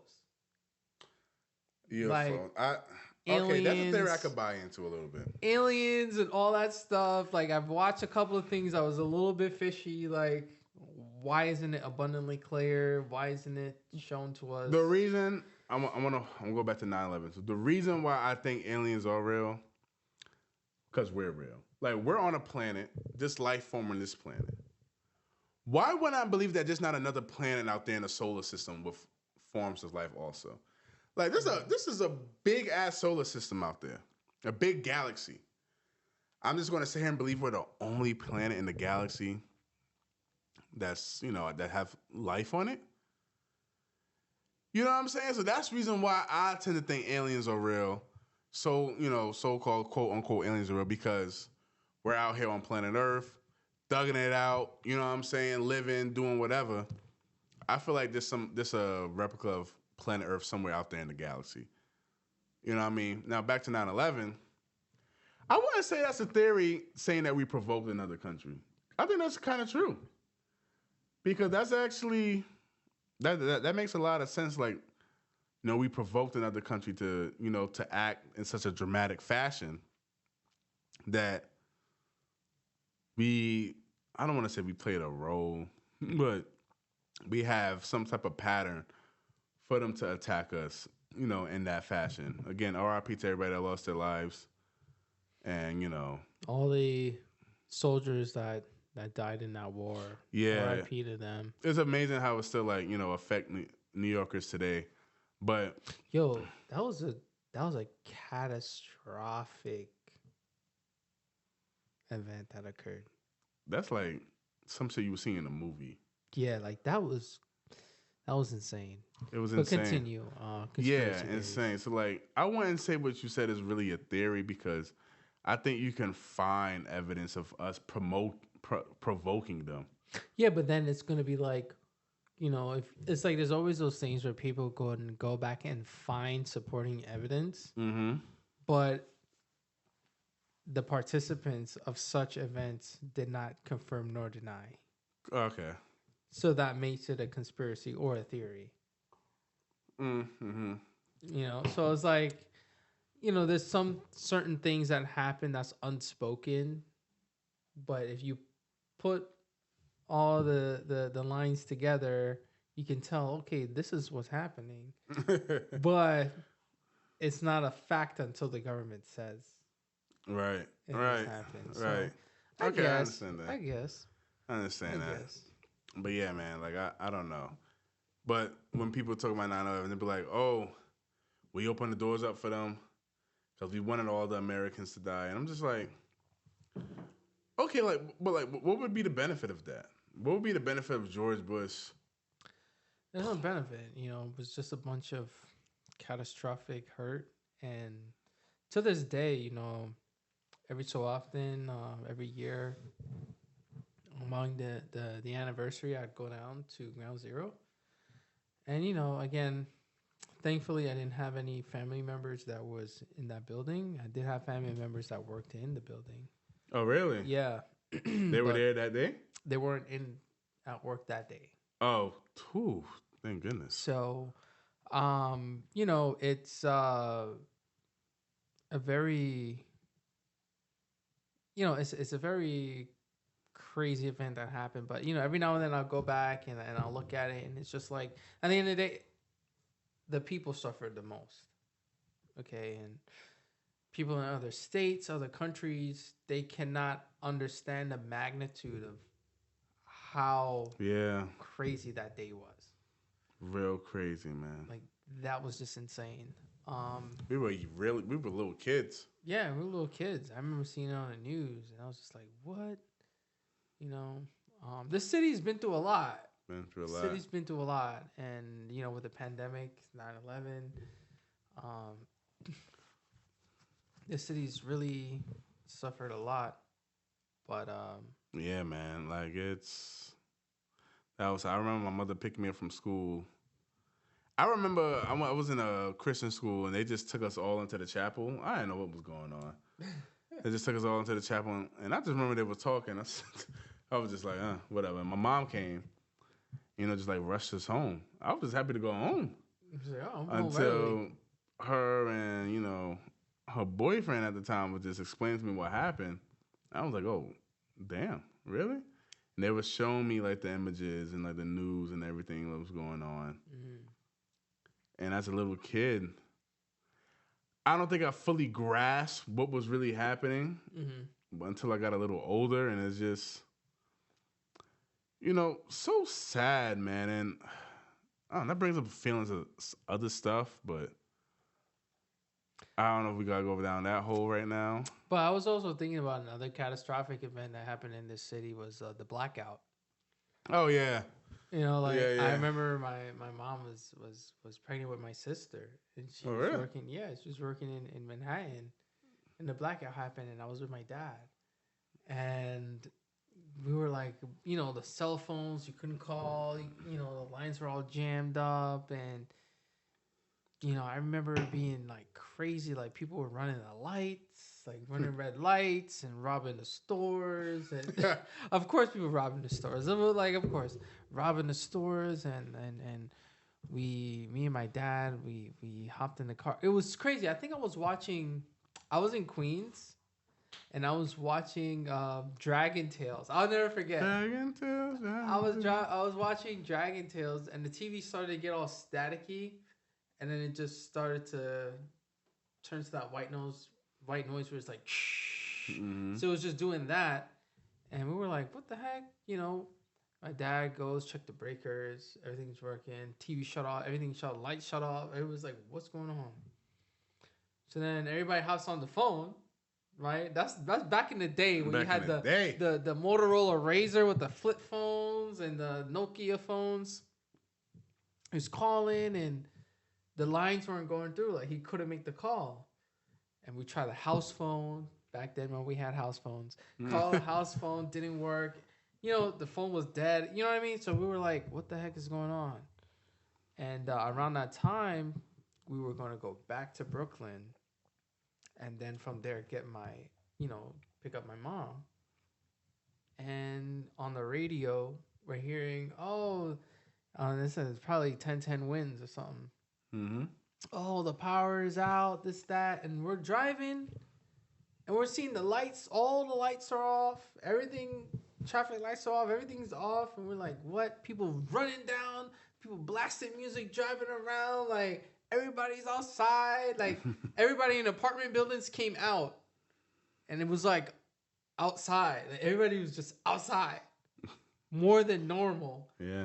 And we drive and like, yeah, there must be a power outage. We're thinking it's only in Queens. We get to Brooklyn, same thing. We go into our house there.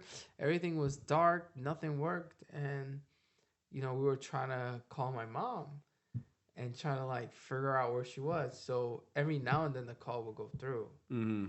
And we're driving there, so much traffic. Getting to the Brooklyn Bridge. And finally, we met up with her. And the last thing she said, I'm walking by the bridge, you know, once I come over there, you know, just find me. Like, you know, back then it's just not, you can't record on live. Oh, I'm over here. It's like you send a video. Yeah. It's just straight up call. You know, there's no smartphones back then for the people who don't know about that stuff. There's no smartphones. So, you know, we coordinated and finally we met her and picked her up, but it was wild. The buses, everything was just packed. But that was a serious event that occurred in the city. Like, a lot of crazy stuff. I remember that, man. A lot of crazy stuff happens in New York. Yeah, I remember my mom having to walk to work. Mind you, she was working in the city at that time. Walking the fucking bridge to get to work. And she had to hitch a ride from somebody to and from Manhattan. And I remember also when the blackout happened, we were outside playing and playing like a flashlight wars with the flashlights and you know what's even crazy? Even though the blackout was catastrophic, for kids it wasn't as bad. It wasn't as bad because we weren't hooked to our phones and TV at the time. We were used to going outside and hanging out and playing. So when the blackout happened, we saw everybody outside. It was actually a fun moment in that time. God help us if a blackout happens today. God help us if the internet is down. If the internet is down. The world ends. Like, if the internet. No, literally, the world really ends, though.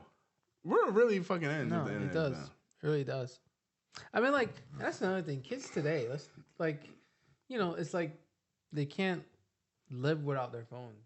Can't live without their phone. You know, I see some of the my younger cousins. They got the iPad. They always watching something, looking at something, reading something, and it's like, damn. It's like you have kids now and they don't play with toys. Yeah, I don't want my kid to be an iPad baby, bro. It's like everything is electronic, and I don't want to deviate from the subject, but it's like, you know, a lot of these kids are growing up on these content creators, and they're following them. And these content creators are doing foolishness to gain views. So it's like that foolishness has an influence on the kids. Mm-hmm. Because nowadays it's more real. It's not like it's a cartoon where you know it's fake. You know, you're looking at Tom and Jerry. Like, you know, your kids are not gonna run around with a frying pan trying to hit a rat. Yeah. You know what I mean? Like, but if they see some guy doing some foolishness, like walking up to people and saying some stupidness, and then they find it funny, they probably go out and do the same exact thing. Yeah, because that content creation is a new form of entertainment now. Yeah. They're not flicking through cable and looking at TV. They're going on YouTube, or if not, a streaming service. TikTok, Instagram. They're going on social media and all these other outlets to find this nonsense. But I don't know. Kids today, you know, damn. There's this channel that I watch. You probably heard of it. That goes up into the most dangerous parts of the world. Like, they were in Brooklyn and just want to say, like, what up, homie? Like, what you looking at? Or, like, yo, you trying to scrap or something? Oh, yeah, you know what I'm saying? And then they'll be like, people get mad, like, what? Like, pull their pants, like, what's good with you, bro? You know what I'm saying? And then actually be in dangerous situations. It's funny as hell for me because I'm watching it. You know, one of those guys got shot doing that. One of the guys got shot doing it? Yeah, he got shot doing that. Yeah, that can really happen. Now, because that type of video, those videos get millions of views and it's funny, somebody's like, oh, yo, bro, we should try and do that too. Yeah, see what happens when you do that. Yeah, go to run up on the wrong person and end your life right there. Right there. You know, there was this YouTuber that actually ended up getting shot. I think he was in a mall and he did some stupidness and the guy had a gun on him and shot him. He's lucky to survive, by the way. Yeah. But the guy actually shot him and he was in the hospital for a few, like a month and then have had to recover. But look, if you're young and impressionable on all of that stuff, don't follow the nonsense. Just look at it as entertainment. Mm-hmm. You know, don't go out there and do the same thing that they're doing to get yourself hurt.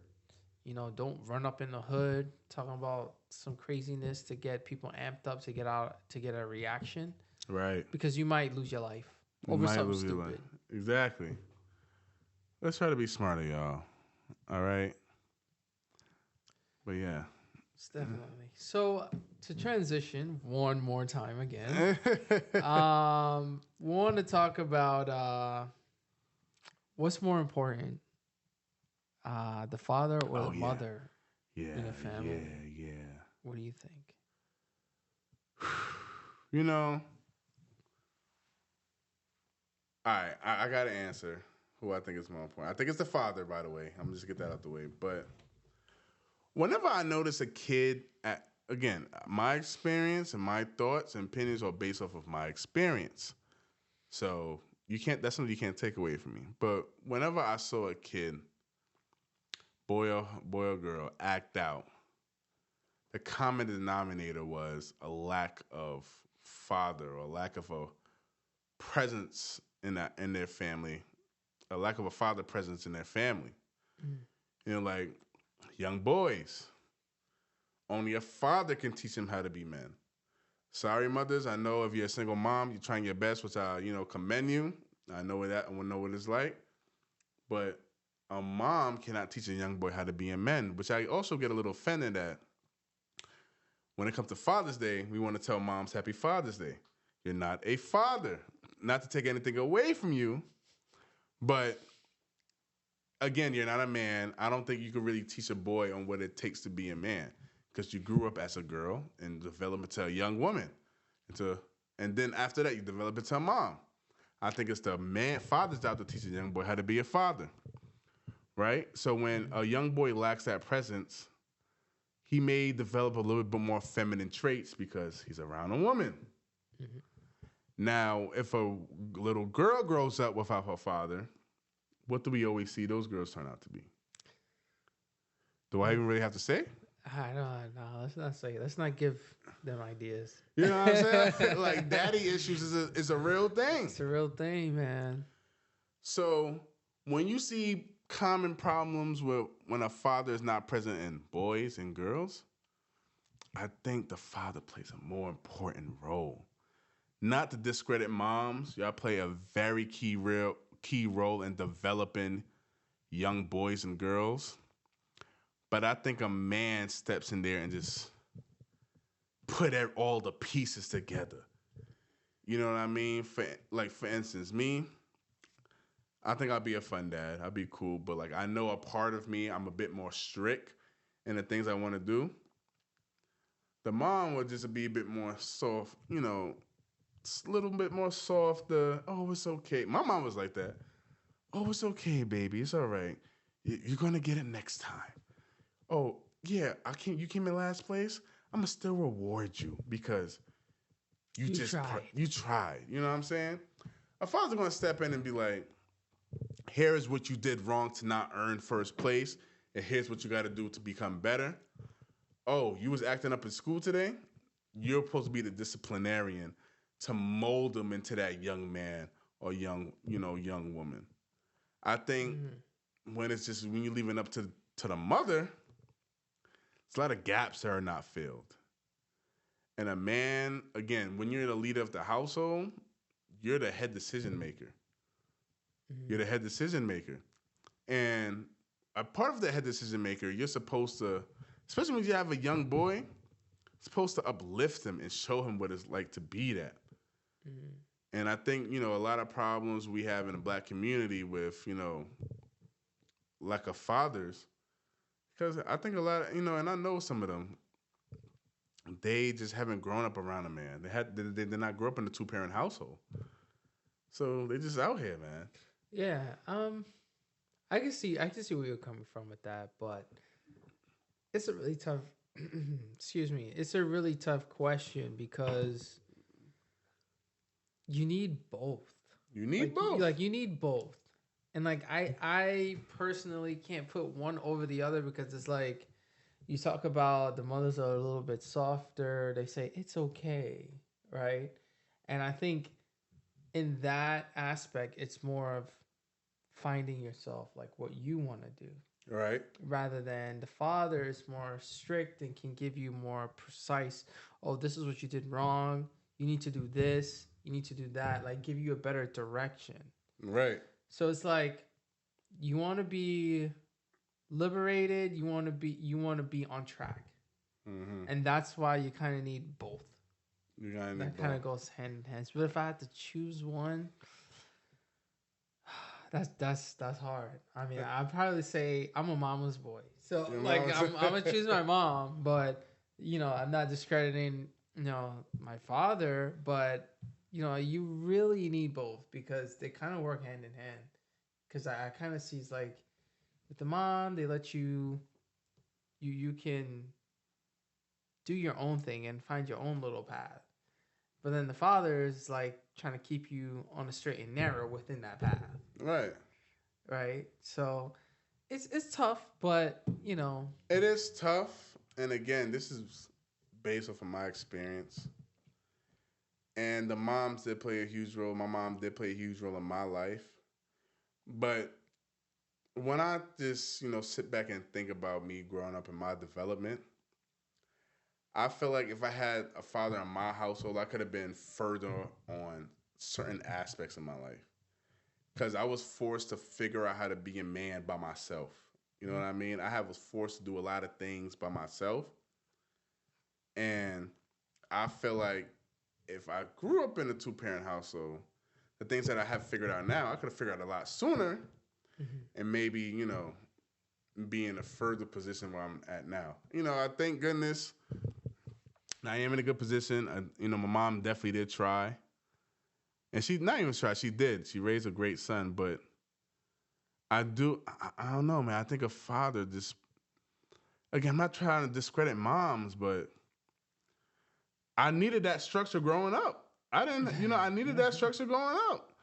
You know what I mean? And then again, I will never forget this. I could expose this person right now, but you know, I'm not going to. Her son, like, well, no, I'm sorry. It wasn't her son. Like somebody she knew, I think a cousin or some shit. Somebody in the family got somebody pregnant a while ago.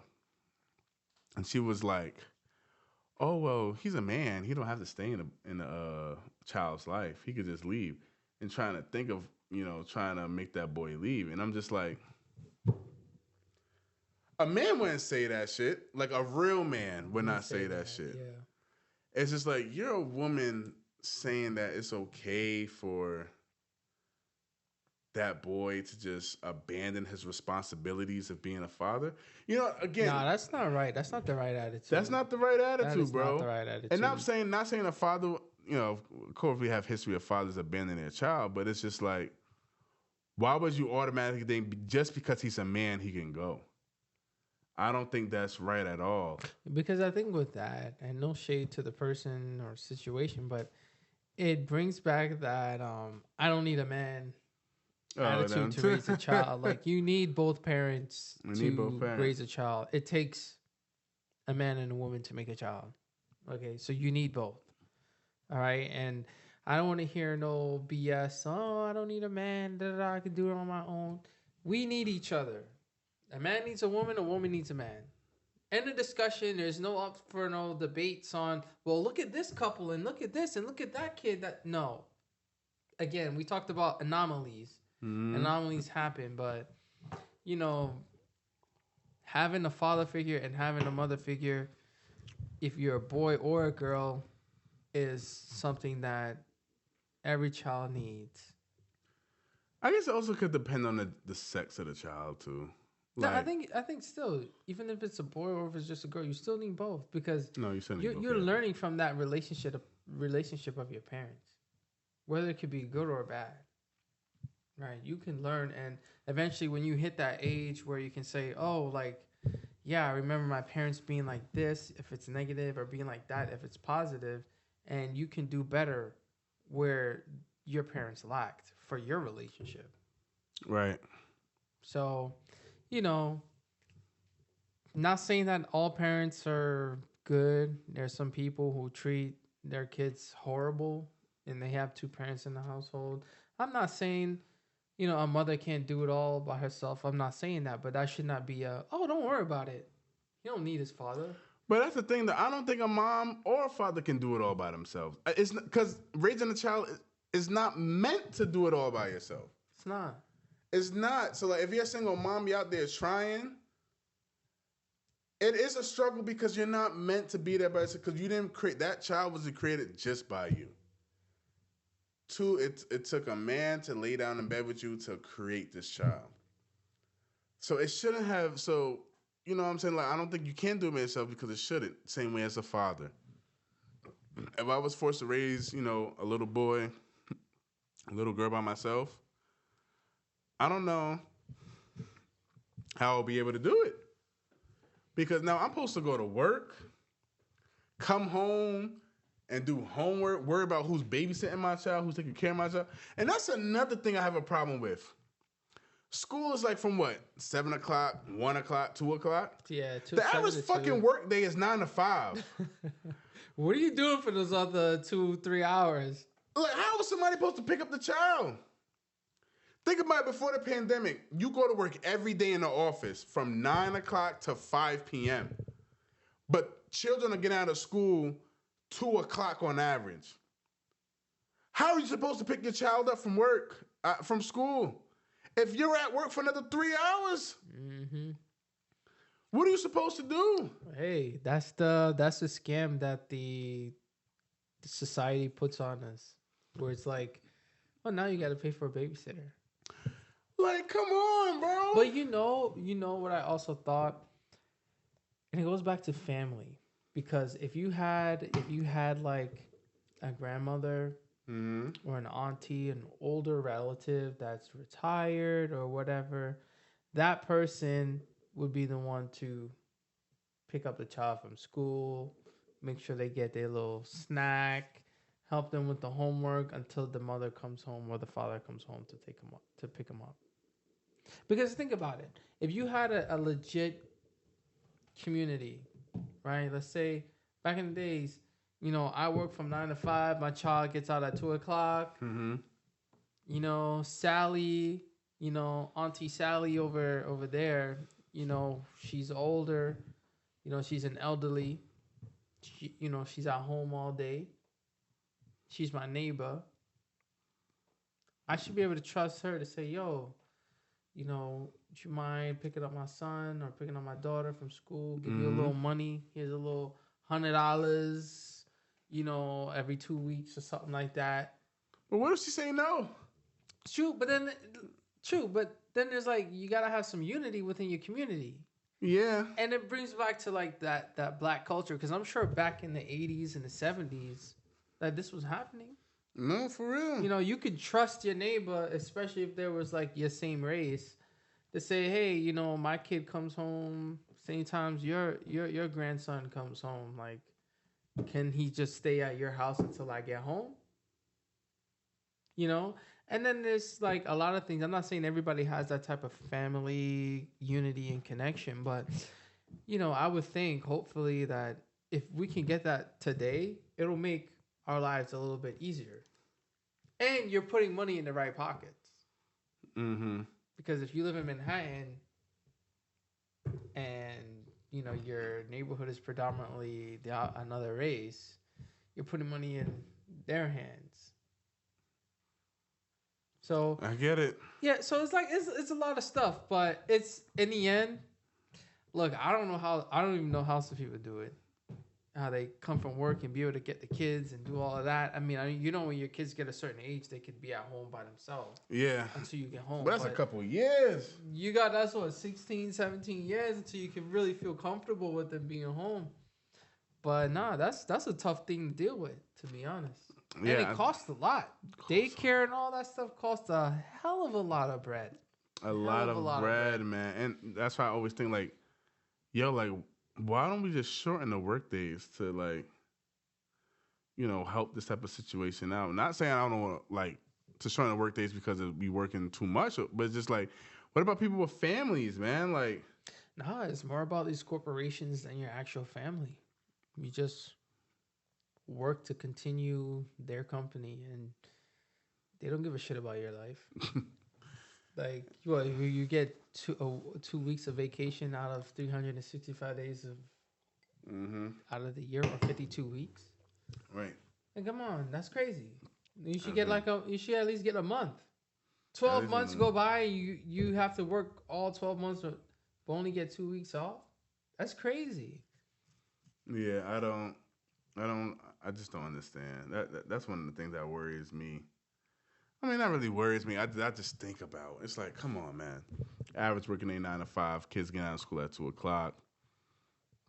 And then you just have to pay more for, like, well, I guess kids could join some after school programs. Yeah, there's after school programs. Yeah, my child ain't. But at a certain age, though, it's like. Yeah, at a certain age. At a certain age, they're like 2 or 5 years old, 6 years old. It's kind of like, you want your child to be home, and they can't really travel home by themselves, or at least I'm talking for New York. After school programs, kids would just jump on the train, jump on the bus, and get home. Right. When they're teenagers, but younger than that, my child ain't going on the bus or the train out here in this crazy ass city. Hell no, not happening. For real, bro. But I guess I'd like to close with this last topic. All right. If you won the lotto, oh shit, what would you do? Like, how would you spend your money? Like, if you won, you how much we talking? Like, we talking like 50 mil. A nice little 50 mil. 50 mil. All right. I think it depends on where I'm at in my life, but let's just say I'm at where I'm at currently. Just had a nice, cool 50 million come out of nowhere. I look at my bank account. Look at the bank account. Pure commas and zeros. You see like 0, 0, 0. You were like, wait. I thought I had money in here. Wait, let me scroll. Oh shit, it's 50 mil. I would definitely move my family to like, a bigger place. That's the first thing I would think about. It's just like, all right, cool. I could buy a more comfortable setting for my family. I would think about things I could do for like to benefit my family first. Mm-hmm. Would I quit my job? You know what I'm saying? Quit? I think I would. I like my job, but I think I probably would quit off the standpoint of like I could use that time to like travel. You know what I'm saying? I could like travel, gain more experiences without having to worry about money. Like I would just enjoy life, and a bit more. Obviously, I would invest and like build my own businesses and stuff like that. But I think at first I would be like, okay, pay off whatever I have to pay off. Let me move my family to a better situation. And like, let's enjoy life a little bit. Let's go to fucking, I want to explore all of Asia. That's me. Mm-hmm. Let's go to Europe, Asia, Europe. Let's go here and there. That's what I would do at first. And then once I come back and settle down, I still want to do something. You know what I mean? Because like, I don't want to just sit in the house all day. You know what I mean? That's just waking up and like, damn, I don't got to work anymore. You know what I mean? What do I do? You know what I'm saying? Like, yeah, it's cool to some people, but like, I would start a business. I probably, I could go hard in this content creation shit because I would just do this every day. Imagine we put like $1 million into this. Oh my gosh! like all them other podcasts have a freaking problem with us, to be honest. Yeah, you know what I'm saying? Like, I would just work and do the things that I want to do more. You may be able to take a bit more risk. And I might fucking start a cupcake shop. You know what I'm saying? Like, so that's the things I would do. For me, I'd definitely keep the house that I live in. I wouldn't live in there. I'd probably like be one of those guys that like every month I'm living in a different country. Like I'm in a different country. Right. I'll be all over the world. Obviously take care of my family, all the stuff. Yeah, all that shit. But yeah, I think I'll be traveling the world at that point. And I'll have businesses in aligned and, try to help my community out. But I'd definitely be traveling the world and gaining new experiences because I think to me, life is about experiences because that's something that nobody can take away from you. Mm-hmm. Like experiences. Nobody can take away the first time you learned how to drive. Or the first time you left the country, or you know what I mean? Like nobody can take that away from you. So I'd be. I travel now as it is, but I'll travel even more. Shit, we was all over the world this year. Yeah, we was all over the world this year, but definitely I'll be traveling. I remember I sent you a snap, and I was like, bro, we just should get a private room in the airport at this point. Just get a private room in the airport at this point. We there all the time. You know what I'm saying? So, but yeah, I would definitely travel a lot more. Like, I really want to. This is just me. I really want to go to China. I want to explore Shanghai and Hong Kong. There, just Hong Kong. Hong Kong. I'll visit just to go, but I ain't too excited to go to Hong Kong. But definitely Shanghai. I want to go to. That's more of the city place. Party over there. Like I really want to go to Great Wall. Yeah, the Great Wall. The city is escaping my mind. And the Great Wall is in. I can't remember. Whatever. I don't know. Yeah. But I'm explore China. Yeah, no. But what do you guys think? Well, if you guys won $50 million, how would you guys spend that money? What would you do? Sound off in the comments and let us know. Yes. Please remember to like, comment, and subscribe. Interact with us, yo. Yeah, don't be shy in the comments, yo. Nobody's gonna cancel you or we not fight you. Yeah, we're not. We want to know what you guys think, but let us know what you think. This is episode 2 We just got episode 1. Episode 1 loaded up. Yo, you guys don't even know half the story of what happened to even get that first pod uploaded. We still working on the other avenues. Yo, also. YouTube was just like giving us problems or whatever, but and some other sites. But definitely stay tuned for episode 3, the next one, and the one after that. And if anything we said during this entire podcast hurt your feelings, I'm sorry, but we don't give a fuck. We don't give a fuck. I'm just gonna tell you that right now. But definitely let us know what you would do if you won $50 million. How would you spend it? What would you do? How would it change your life? And let us know how this episode went. If you liked it, not. Yeah. We're going to be coming at y'all every week with an episode. You know, we're committed to this, and we are, looking forward to the journey and growing with y'all. Most definitely. So this is Richie signing out. D signing out. And we'll see you guys in the next one. Deuces. Later, y'all.